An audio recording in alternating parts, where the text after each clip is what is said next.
Okay, hello listeners. I am so excited today because not to make any of my previous guests feel not as good, but today I have a favorite, a big favorite. So I'm interviewing my daughter, Libby, today. You're going to love this, and so am I.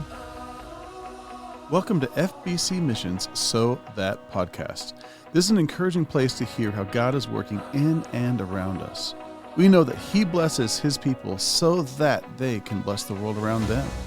Join us as we discuss how to join God in all that He is doing. Why is God working in our life, church, and community? It's so that through us the world will know that He is near. Well, hello. This is Brittany and Libby, my daughter. I'm going to get emotional already, Lib. Uh-oh. Libby does not like that, do you? No. Okay, I won't get emotional. But today I get to interview my oldest kiddo, Libby, and it's just super special, Libby, to have you in here. So thanks for coming in. Yes, thank you so much for having me. You're welcome. I love you. I love you too. Libby has been helping out with VBS this morning. Lots of activity going on here at the church. Yes, Yeah, 700 kids, I think. Did you have a fun morning? I did have a fun morning. Today was our water day, so we had the water slides out and we had groups rotating through. It was very fun. For any of you that know, are blessed to know my Libby, she has awesome energy and she brings a lot of joy. So thanks for volunteering. Of course. But what we want to talk about today, Libby, is your recent trip to Mexico. And, Libby, on the way here this morning, I was thinking about you, and I remember that this is the image that flashed before me. So as a parent, right, we all want our children to do great things. And recently, I've shifted so much as I just don't want my children to do great things. I want them to know the Lord and do the Lord's work, and truly me help them to understand their true identity in the Lord. And that a lot of that I've always wanted. You've gone to church your whole life. Yes. And the Lord has been doing a lot in your life. And the image that flashed before my head was when we were baptized together in Florida. Yes, it was pretty awesome. Just anytime I look at the ocean, I obviously think of how we got baptized together, and just being able to look in Mexico and seeing the ocean and the water really brought that back for me. Really? Yes. I remember Libby was in 5th grade and we were driving somewhere, and I was talking to her about, I'd always known the Lord, but I wanted to get baptized again. And basically I was telling her about it, and she's like, I want to get baptized too. And so the Lord's always been a part of your life. Mm-hmm. You raised your hand and wanted full immersion. You were baptized as an infant, but you wanted full immersion baptism with me in the ocean when you were in 5th grade. Yes. And I remember then you started telling me Highs and Lows was one of your favorite songs. Mm-hmm. That's what I was thinking about this morning. Really? On the way here. Just recounting your faith walk and your journey. And I'm so proud of you. This year, you have gone on your first 2 mission trips. So will you tell us about the first one? Yes. So my first mission trip was back in March, and it was a family trip to Cancun, Mexico. And I was very nervous. I had never been out of the country before, and I was just really nervous, to be honest. I didn't know what to expect, but I talked a lot with my parents and a lot with my friends that had gone on the other mission trip, and it honestly just made me feel a lot better. And it was an amazing experience being able to serve not only with my family, but with other families also. And just getting to meet all the people in Mexico. And I found that I really had a heart for those people in that community. And it was really hard to leave. It was hard to leave. Libby, when you were talking about being nervous about the trip, what were you most nervous about? I was most nervous about just not knowing exactly what to expect, and knowing I don't speak a ton of Spanish. I can speak enough to get through a conversation and to understand it, but I was really nervous that it would be hard to share the gospel and the word with the kids and even with the other people, just because I don't speak Spanish, and it's obviously a big language barrier. That's so true. And I think what you said about I didn't exactly know what was going to happen. One of the biggest things that mission trips always stretch me a lot, because one of the things you're often told when you're getting ready to go is be flexible. Yes, that was a big thing, is just go with the flow. Things change a lot. Plans change a lot. Don't ask what the plans are, because most likely it will change. And as someone who very much so likes to know what's going on and likes to have a schedule, it was really nice to just be able to kind of let go and just go with the flow and let God and the Spirit guide like my journey in Mexico, and just give me the words to speak and like the ears to hear. I'm so proud of you because you learned that desire to have everything figured out a little bit from me. Yes. Learning to let go is awesome. As you know, I'm still learning that. And we all are. You're learning it earlier. That's awesome, Libby. Thank you. So you said learning to hear the Spirit. That's really cool. Well, hopefully we'll circle back to that. Okay. So your first mission trip was with me, Dad, Zeke and Naya, and it was so cool to be there as a family.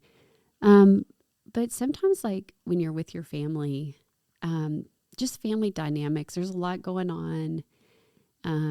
Even when we were down there in Mexico, I remember saying, "Ooh, Libby, the youth group comes here too. Maybe next year." Yes. And even then I was kind of opposed to it just because I get a little paranoid, and I wasn't sure about going out of the country, especially not with my parents, because we are very close. And I do find a lot of safety and comfort in being with them places, even though they do drive me crazy, and so do my siblings. I knew, like, I just wasn't sure about it in the moment when you said that. Yeah, it's really cool though. Like I can think back to like we've been on trips already. You already know about passports. You already know how to navigate in airports. And so that probably helped us some, but it's a big step. It really was a big step. And as someone who used to listen to a lot of true crime, I do get a little paranoid, especially in a foreign country. And right before we had left for Mexico, I know things really blew up with like the cartel leader. And I was just hearing all this news and like seeing all of these things, and it had really stressed me out, and it had really like shifted my focus of like why I was going to Mexico to like my own personal interest. And like I was thinking like, I feel like this is putting myself in danger. And I had lost sight of why I was going. And it definitely, I feel really bad about it now, but God definitely like redirected my focus. It's crazy how much your kids your age, we all have so much access to things in the world that can kind of take us out with fear. But nonetheless, we went as a family. Go ahead. We did. And everything worked out great. Like there was no times where I felt like in danger or like, no. And it was amazing. So then we get back end of March during spring break. We get back from that trip, and Libby, I don't know that I entirely know exactly how you got invited, but the youth trip was already in the planning stages. They'd already had 1 or 2 meetings. People were already support raising. And then how did that happen? What happened? So on Sunday mornings, my small group leader is Linda Phillips, and she has a granddaughter named Tobin. And me and Tobin have just really gotten to know each other. And she had talked to me. She's like, "Hey, would you want to come with us on the trip to Mexico?" And I was like, "Sure, like that sounds really fun, and I'd love to like spend time with my friends." And so I went home and I told you and Dad, and I remember going home and something like switched, and I was like, "Mom, like, can I go on this trip? Like, I really want to go. Like, I know it's a really short notice." It was just like a few weeks before we were like supposed to leave, maybe a month, and I was very much so like, "Can I please like go?" And I know there was a pretty hard like cutoff date, and there was a certain number, and I just really wanted to go. And so I came home. I remember we were standing in the kitchen, and I was like, "Please, like, I really want to go." I love that. And so you go from being nervous going with your family to I really want to go by myself in this group of people. Definitely. That's crazy and awesome and huge. And I didn't know like very many of like the other kids on the trip. I knew like a few people that I'm pretty close with. Yeah. But there's a lot of people that were like mutual friends, or I might have like said hi to them, but we definitely weren't close, and I would not have just a conversation with them like in my day-to-day life. Wow. That's so awesome. And Libby, in that song, Highs and Lows, one of the phrases or lyrics, I was listening to it just in honor of you this morning on the way to church. And it said, "When the shadows feel like giants, are you chasing me down?" Libby, I think like, that could have easily been a shadow for you, but God has been chasing you down. He has. And it's been, my spiritual journey has been, obviously, like I grew up in the church and I came to God at a young age, but that's not to say that I haven't had my things. It's been a rough like past few years, and I've grown in my faith and then fallen a few steps behind and grown in my faith. And I feel like before this trip with the youth, I was definitely a few steps behind. I was feeling very lost, very sad, very anxious, just having a hard time in general. And it really felt like he had reached out and called me home. And yeah, you don't have to be perfect. You don't have to have it all together. And to be honest, I don't know if you even want to go there, but we were at a church a few years ago and you really didn't even want to go to youth group. No, I'd had a pretty poor experience, is one way you could put it, with a youth group a few years ago. And it got to the point where I would cry and I would beg my parents not to go. I didn't feel the Spirit, and it really kind of pushed me away from God in a big way, in a very significant way. Yeah. And I was just I was very opposed to coming to this youth group also at FBC. I hate to say it, but I did beg my parents not to make me go on Wednesday nights and Sunday mornings. And I would try my very, very, very hardest to not make it to church. I love that. I appreciate your honesty. I love that you're being honest about that, because Libby, probably in a lot of ways, this podcast could be a blessing to a parent who's listening and wanting their child to grow close to the Lord. And it's hard as a parent. And there were a lot of times when I'm like, no, Libby, you're like, we're going to church. But then there's been times where I'm like, it's okay. Like if she's come home, there's been Wednesdays when you've come home and you're tired and you're like, Mom, I have a lot of homework, or Mom, I'm tired. And so it's, as a parent, like I know I've messed up a lot. I'm sorry. It's okay. I've messed up too. But there's been a lot of times when, it's like, just even as a parent trying to follow the Spirit and not be legalistic, like, no, you have to be at church. Yeah.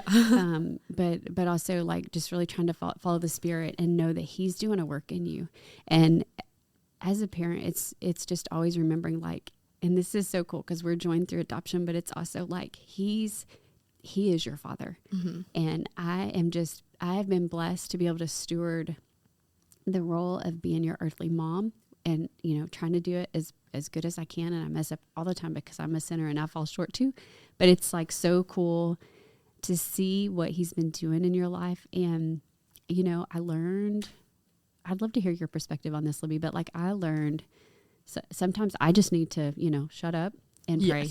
Yes. And I feel like also, like, for any parents that are out there and like listening to this, just know, like, there's so many things your kids don't tell you, obviously. And I'm sure a bunch of you probably struggle with getting your kids to talk to you. I know my parents do sometimes. And just know, like, there's a lot of things outside of the home and outside of church and in school and sports that a lot of kids struggle with. And they might not be super open and forthcoming about it. So just be patient and always be there. And I feel like the more you push in to try and get information, the more it really pushes out. And also remembering, like, it's not always about like being a resource for your kid. Sometimes it's about just having a relationship with your kid, and things happen. And obviously as a parent, it is your job to like steward and like guide their life in a good way and bring them up in the Lord, but also know that they are kids and I'm a kid. And sometimes we have to figure things out for ourselves, and a big one is you have to find God for yourself.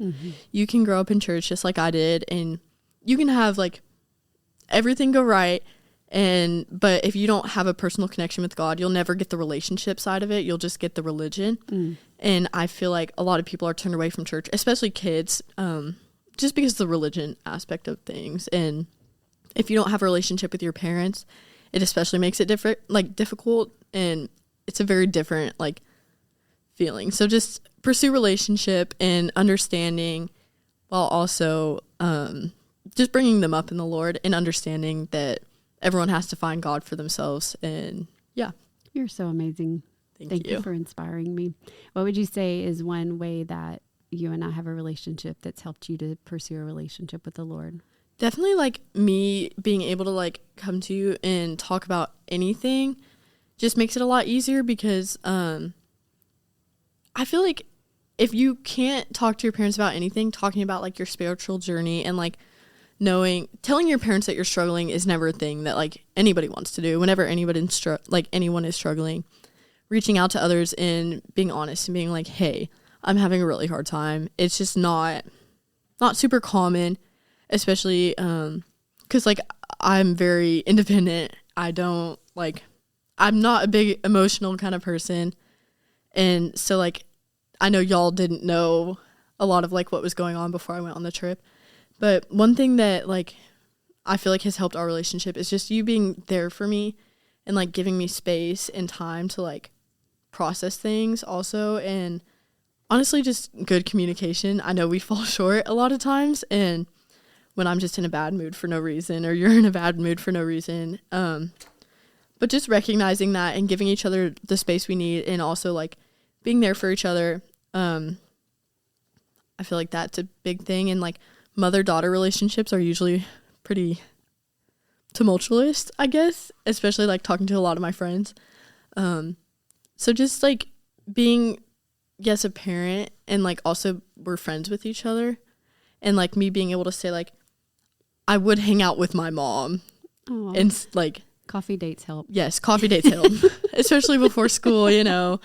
Coffee dates do help a lot, but just being able to think of like your kid as a friend, but also a parent, like there's a line, but also knowing like it's not legalistic. That's good, Lib. Yeah, like I often think like I'm sitting here telling you to love Jesus and be like Jesus, and then you see me sometimes acting like a jerk, and it's like, oh man. But I try to always tell you I'm sorry, or often tell you I'm sorry. And, you know, when I mess up, and it's like I love Jesus and I'm not Jesus, but I want to try to be like him. Yes. So, and that goes both ways. So like, Amen. also like as a kid, being able to say like, hey, I'm very sorry. Like because there's just days sometimes where you're going to mess up, you're going to be angry, you're going to be frustrated. Because when you live with someone 24/7, like you really get to know them, obviously. And so just being able to like say I'm sorry and have accountability. And when they tell you to do your chores and you forget to do it multiple times, just take that accountability. like a while ago. Yep. Mom, can I go with so-and-so this afternoon? Have you done your chores yet? Yeah. Nope, but I will get them done before I go. Oh, I love you so much. And like, listeners, you can't imagine, like, truly a few years ago, the Lord just helped me to see like my need to control and say all the things and do all the things. And probably the best thing the Lord has ever done is like allow me to see the power of prayer. And there's so many prayers that right now I'm like sitting here just giving God all the glory, because there's been many times when it's like, nope, Brittany, just be quiet. And just, I would pray for Lib and pray for my kids, and pray for my husband, and power of prayer. Need I say no more? Mm-hmm. So, okay. So Libby, you get this opportunity. You're like, yes, I want to go on this mission trip. And so let's dive in and talk about your trip to Mexico. So we here at FBC, y'all, if you have not heard, you can go back and scroll. Like James Smith, he started all this. I interviewed him after the family mission trip. That man is amazing. He has stored up so many treasures in heaven, been going to Mexico for 20 years with this church. He started the family trip and the youth trip, and now of course the family trip. And so in this series, we're going to be interviewing, of course, Libby today, and then some other people, but it is really an amazing opportunity to just start our children, looking at serving others, getting uncomfortable. We were talking about getting uncomfortable. It was very uncomfortable at times. So let's just start there, Libby. Uncomfortable. You already mentioned the language barrier. Yes. You mentioned leaving the country with your parents. Yes.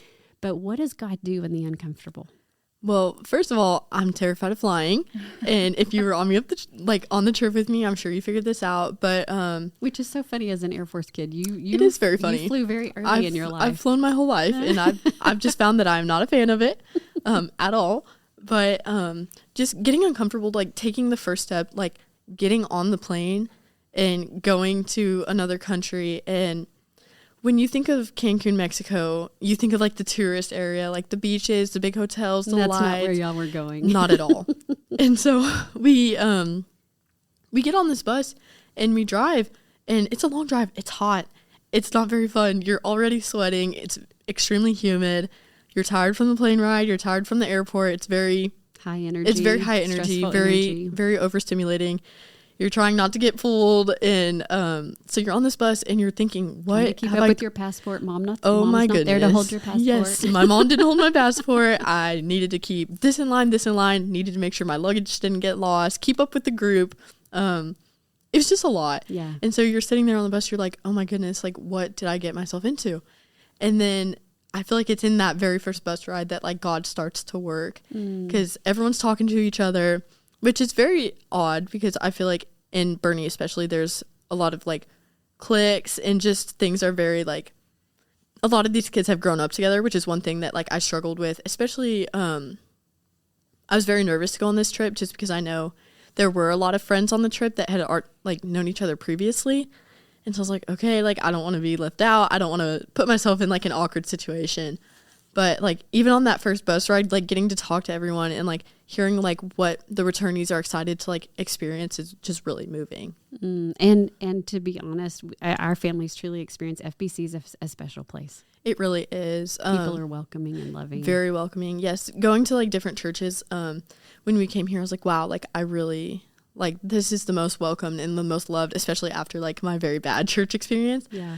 It's like, wow, this is what church is about. This is the faith community. And this is what I feel like all churches should strive to be like. Like nowhere's perfect, but I would say FBC is pretty close. Yes. Same. Yeah, we love it. And we didn't grow up going to a Baptist church. No. I just think people here love Jesus. Yes. It's so apparent. And they love other people also, which is a big deal. Because if you love Jesus truly, then you can't also not love other people. I agree.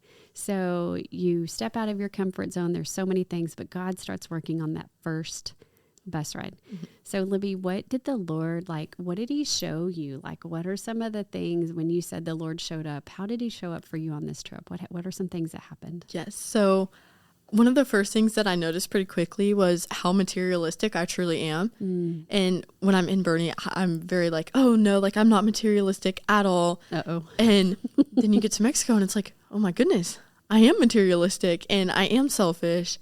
And I don't think outside of like my Boerne bubble. And it was just really moving to see, like, to be able to let go of like being materialistic and like. Can you give me an example of letting go of being materialistic? This is super, like, a very small thing, but my jewelry. Like, usually I'm like, oh, I don't go anywhere without earrings. I like my necklaces. I like my bracelets. I like all of my jewelry, and I like my clothes to be clean, and, like, I like my room clean, and, like, I really value, like, my heated blanket. Yeah. I missed it a lot. And being in Mexico, I was like, wow, like, I really don't need any of this, and first of all, just need it. And I also don't need it to be happy, because seeing these families and these kids with so much less, kids my age, just be truly like so joyful and so happy. And like, they obviously don't have as much as me. And I don't want to say they aren't as blessed as me, because blessing is not materials. It's not like you can get blessed with financially, but being blessed is not about what you have. What's it about? It's about the joy that the Lord gives you. And being able to like go and serve God's people. One of my love languages is definitely acts of service. And like, I was so blessed to be able to serve others and pour into them. And I feel like I didn't have much to offer them, but they were so grateful. And like, I feel like they might have given to me more than I gave to them. And they felt the opposite way. And so it was really awesome. It's so wild when you show up somewhere on mission, how it's like the blessings are just like, it's almost like a tennis match of blessings. It's like bing, bing, bing. Yeah. Yes. And joy. That's awesome. So you mentioned that you got to serve. How are some of the ways that you got to serve? Well, the very first, I guess the second day, so after we had landed on a Monday. The very next Tuesday, we went to a Noah's Ark project where Abby and Andreas, they're pastors down there, they're building an orphanage and a school and a doctor's office to where the kids of Puerto Morales can come and just meet the Lord and get their like easiest, like the most simple needs met, with free like doctor care, free schooling, like the orphanage. And it was really amazing to see that. And the whole project like hadn't come together yet. They had just bought this land in the jungle, and I've never been to the jungle. And so they laid out like their whole project, and they were talking like, have faith, like it'll all come together. And we got to see the blueprints. And then it was really awesome because we got to go and help clear land for this new project that they're taking care of. And it was definitely a task. I don't know if y'all have ever been out there. You're in a jungle. We were in a jungle. Bugs, big bugs I've never seen before. it rained on us probably every 20, 30 minutes, which felt really nice after sweating and working very hard, but humid. Very humid. Yeah. And once again, the bugs. And there was also poisonous trees. Did you put on makeup or earrings that day? Nope. Nope. I didn't even think about it. Yay. Yes, we were all covered in dirt, and we were digging post holes for fences and planting new trees, fruit trees. And it was amazing. It was like, wow, like we get to come down here, and maybe in a few years I'll bring my kids here and get to see how far things have come. And like being able to just do that. And then at the school in Kunamaya, we built a sidewalk, which was pretty rough because it was me and 4 other girls, and we had shovels and a wheelbarrow, and we were shoveling dirt and rocks, and it was rough, but also like we were playing worship music, and we were listening to it and singing, and there's moments where like I think we all felt like crying, like when we had just shoveled, very tired and probably frustrated, but we had shoveled like a whole wheelbarrow, and then we'd be wheeling it, and we'd hit a rock, and it would tip over. And oh my goodness. It was like, I don't know if we can do this anymore. And it took like 3 hours, and we had maybe made it like 10 feet. That's awesome though. Yes. And then a few days later, we had help from the rest of the team to come and help us build the sidewalk, and being able to see like, wow, like we all came together to build something so simple, and we all did it. We all worked together and did it for the good of the people there.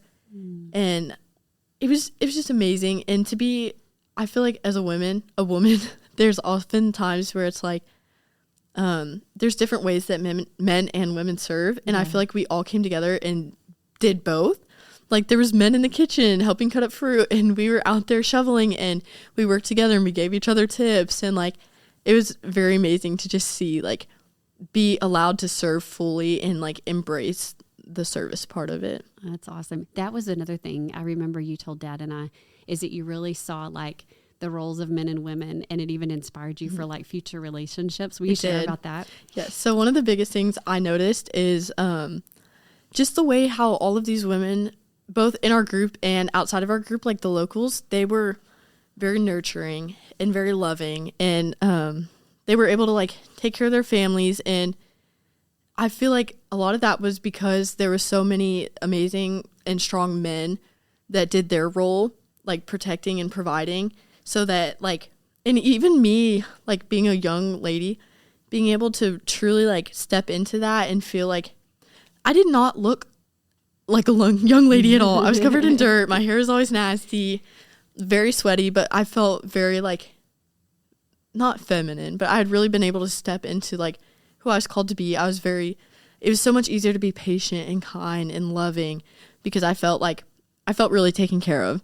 And that was a big thing, especially like looking forward to relationships, because I want somebody that can allow me to be able to step into that because I'm not worried about other things. And that was very healing and very like amazing to see. And just the family aspect of it too was amazing. We've talked about at home how like you've felt like you've had so much joy from that trip that's even continued. You talked about your Mexico high. Yes. And we've talked about how when you're doing the work of the Lord, the joy is so profound. And like, not only did you feel the joy, but you also saw what it looks like kingdom relationships. Yes. And like coming home to my family was definitely hard because, I just really missed like being in Mexico and being with my friends, and they were like a new family to me. Like everyone on the trip I really connected with, and amazing fellowship. It was amazing fellowship. And it was also, I was able to come home and be grateful for my dad, because in Mexico,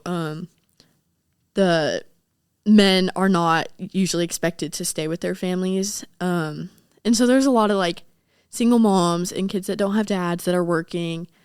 And so being able to come home and be like, wow, I have a really, really great earthly father and a really great mother, and they do so much for me. And just being able to pour into my family also being back was pretty cool. Yeah, it's like it's hard to be back and it's good to be back all at once. Very much so. That's the kingdom. It seems like it's more of an and than an or. Yeah. Okay, so Libby, you talked about fathers, and it's crazy. Like it's pretty much time to start wrapping it up, but the Lord used you powerfully. Yes. When it comes to fathers. Pastor Garrett, our youth pastor. So you're going to have to jump in if I get this wrong or correct me. But from my understanding, Pastor Garrett had a talk or a sermon prepared for the students at Kingdom Academy, which is a school, and he really wanted to talk to them about the love of our Heavenly Father. And he had when he had delivered this talk before, he would talk about like his love for his son and how that shows like the love of our Heavenly Father. But like Libby said, like most of these kids, their fathers have abandoned their family. Yes. So for Pastor Garrett to use that illustration could have caused harm in some ways. Very much. Libby and Pastor Garrett had never had an opportunity to share or talk about Libby's story, Libby's testimony.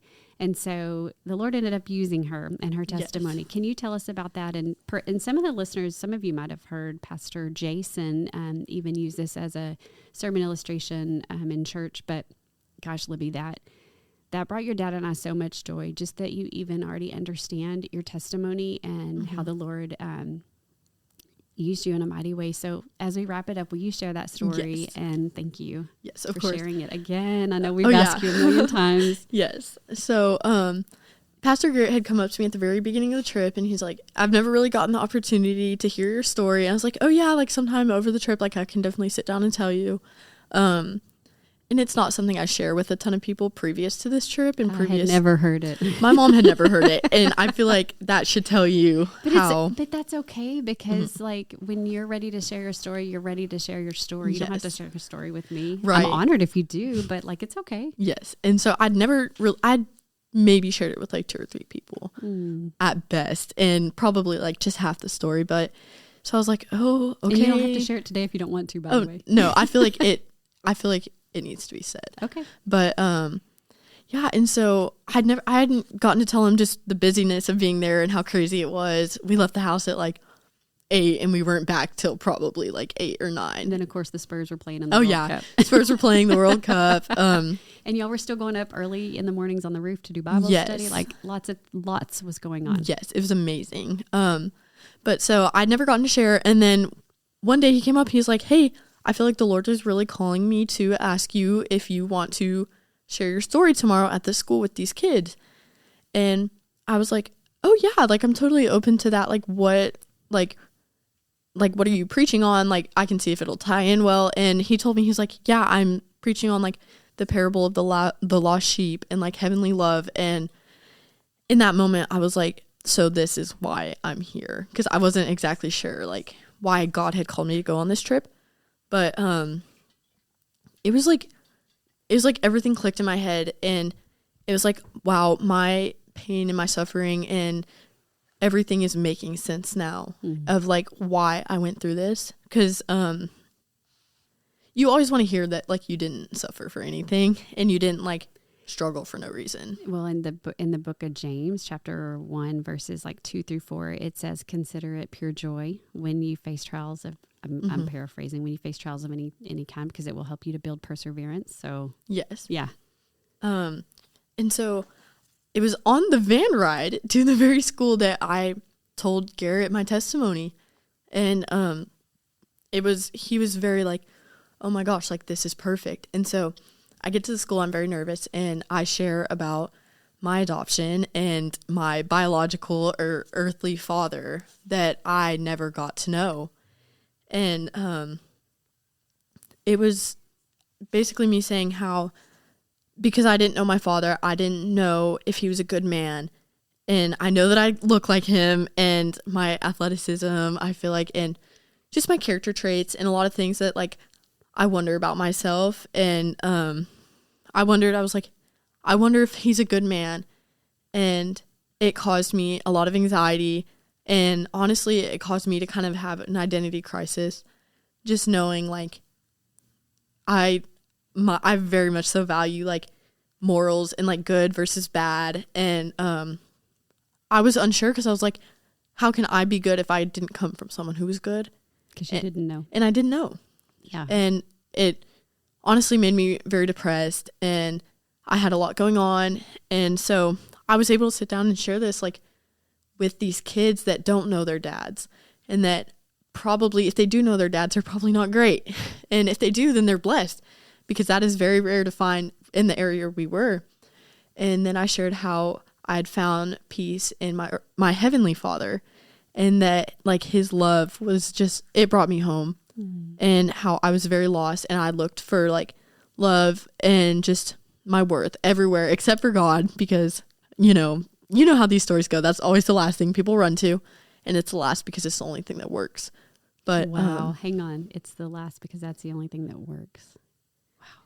I mean, Libby, we started this conversation and you talked about being able to hear God. Mm-hmm. Yes, and so like getting up there and like looking these kids in their eyes and being like, your heavenly Father is not like your earthly father. You can find peace in him. You can find rest. You can find love and comfort. And I could feel like the tension, and like it's almost like I could see the healing kind of take place in the moment. And not only healing for them, but healing for me, because I hadn't completely worked through it before it, to be honest. It was something that did cause me a lot of stress, and I feel like I was able to find God and open my Bible and just really like pour into my relationship with my heavenly Father. And all of a sudden, like my earthly father and who he was doesn't matter. And I knew that I came from God at the end of the day, and God is good. And so that's beautiful. It just really opened my heart. God is good, Libby.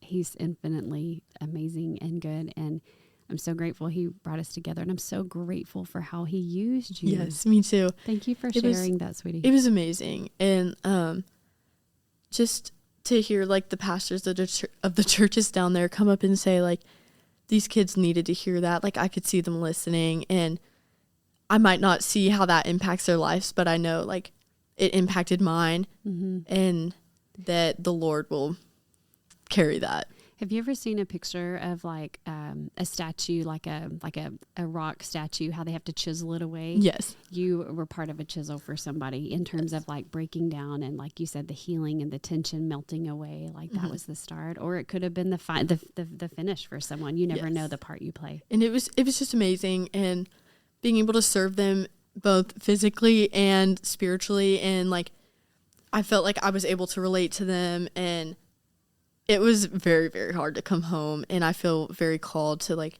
service in that way. And I felt like my testimony finally made sense, because here in Boerne, like there's not much of like fathers and families are pretty involved, and going down there and being able to relate and be like, wow, this is why I'm on this trip. This is why I went through this. Like this, like it felt like my whole story came together for like a reason, and that reason was for God's children. I am so grateful that Linda asked you to go. I'm so grateful you said too. yes. I'm so proud of you. Thank you. Okay, so Libby, we have gone over time a little bit. Ooh, so okay. Listeners, thanks for hanging on, and I know it's been worth it for you. It's certainly been worth it for me. I love you so much. Thank you. But I want to, before we stop, like, okay, I think the trip was like $1,500, and that had to happen really quickly because you joined late.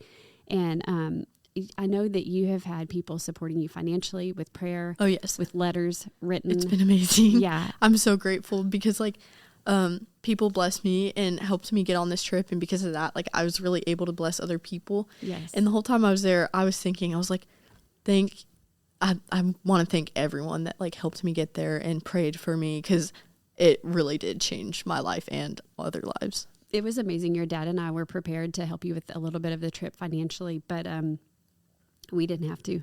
We, like one weekend, we were going out of town for one of your cousin's college graduations.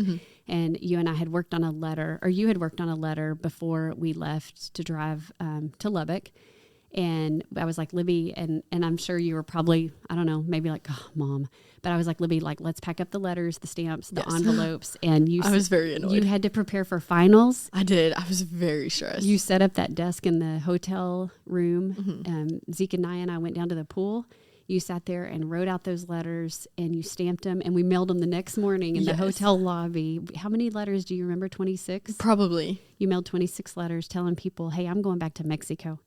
And money kind of started like slowly trickling in. And then one day you and I were like, oh, like it's already past. I was very worried. I was like, oh, I might not make it. It's already past due. And we got on, do you remember that? We got on the bed and prayed. Yes, I do remember that. And what happened the next day? The very next day, like probably half of my funds came in first thing in the morning. And I remember you texting me the screenshot and being like, wow, like we prayed for this. And it's really eye-opening to me. I was like, like I really am supposed to go. Like, and maybe there is a reason. God's ways are not our ways. God's economy is way different. His ways are higher. Libby, as we wrap it up, is there anything else you want to share? Just to anyone listening, that God and Jesus loves you, and that service to others will fill your cup more than anything. And it doesn't have to be going to Mexico or going to Africa. There's so many people here in Boerne. Those are great. Oh yeah, they're amazing. But feel called to serve wherever you are, even if it's just opening the door for someone.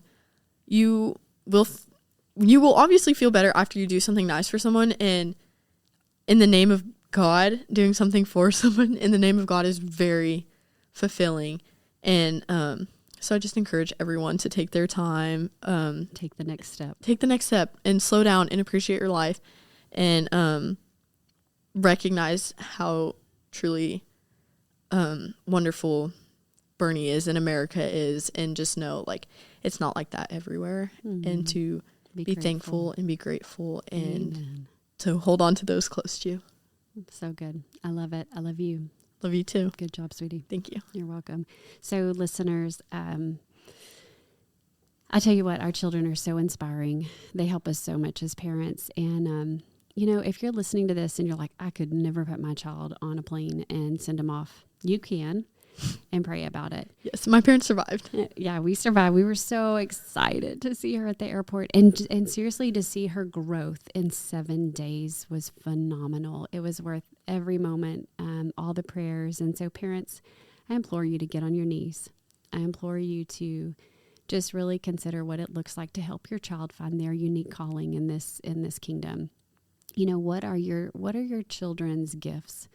What are their passions, and what do you think their sense of calling is? And, helping them to cultivate it, it's worth it, and it matters. And if you need help with that, seriously, Andrea and Garrett, our youth pastors here, are incredible. Get them plugged in, seek their help, have conversations. It's just amazing here. So listeners, I appreciate you tuning in. I look forward to the next episode. This is going to be a part of a series for our youth Yucatán trip. And I know it will bless you if you just keep hearing the stories. So thanks for listening. We are so thankful that you joined our podcast today. We would love to hear any feedback you may have for us. Remember, Psalm 67 says, "May God be gracious to us and bless us, and make his face shine on us, so that your ways may be known on earth and your salvation among all nations." Don't forget why the Lord blesses us. It's so that we can be a blessing to those around us. Until next time, God bless.